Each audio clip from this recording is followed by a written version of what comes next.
Assalamualaikum warahmatullahi wabarakatuh. My name is Azizah Nurul Aisy.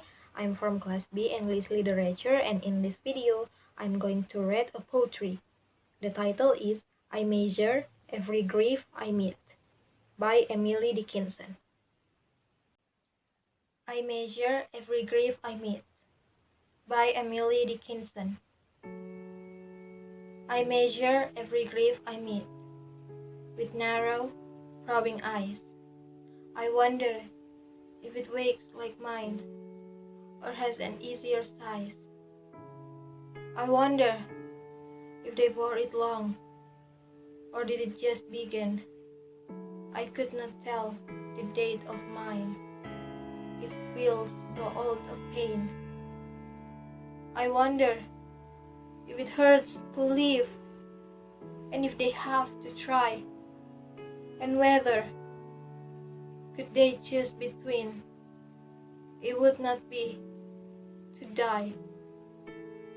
I note that some, gone patient long, at length renew their smile, an imitation of light that has so little oil.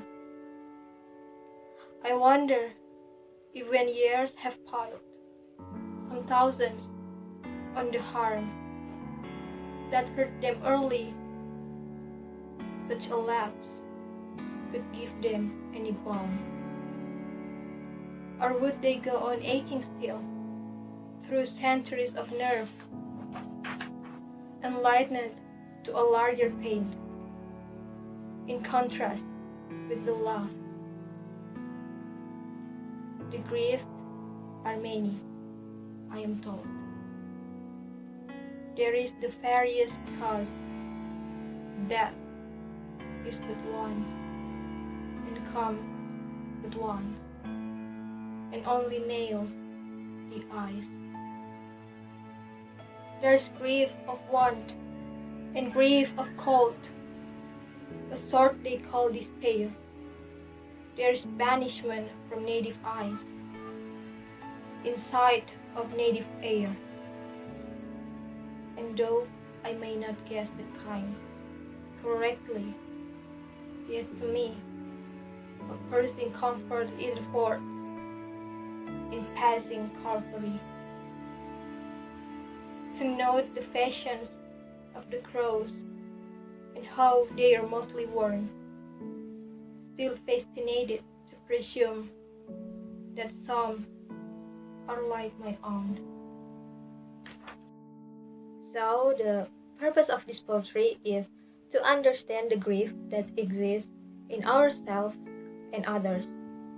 In this poetry, I feel like the poet is constantly waking other people's grief in order to prove that her grief are more potent than theirs. Personally, I think the most interesting part of this poetry is in the third stanza. I wonder if it hurts to live, and if they have to try, and whether could they choose between it would not be to die. In this stanza, the poet thinks about the possibility that grief might cause the suffering one to wish for death.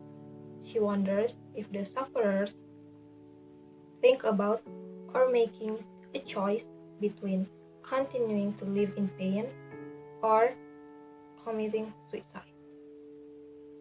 And this kind of thing still happens a lot today. And that's the reason why I choose this stanza as the most interesting part of this poetry. I think that's all from this video. Thank you so much for watching. Don't forget to like and comment. Bye.